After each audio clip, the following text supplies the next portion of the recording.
Hey guys, আসসালামু আলাইকুম। কি অবস্থা সবার? আজকে আমরা দেখতে চলেছি এশিয়া কাপের থার্ড ম্যাচ, বাংলাদেশ বনাম হংকং এর ম্যাচটি। তাসকিনের হাত ধরে হংকং এর 1 উইকেটের মতো।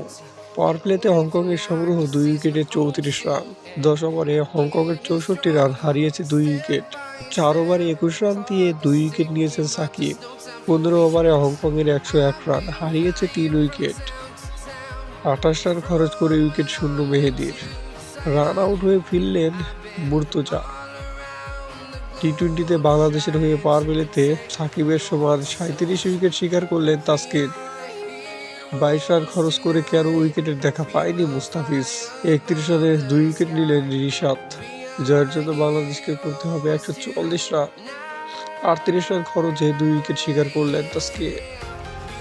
টিকিটের দাম বেশি, তাই বাইরে বসে খেলা দেখছেন 5 বাংলাদেশি।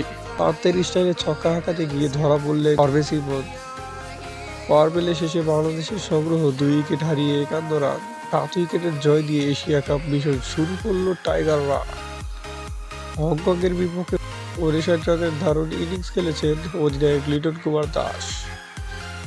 হংকংয়ের বিপক্ষে 35 রানে অপরাজিত তাওহিদ হৃদয় এবং man of the match Liton Kumar ইয়াশ। আল্লাহ হাফেজ।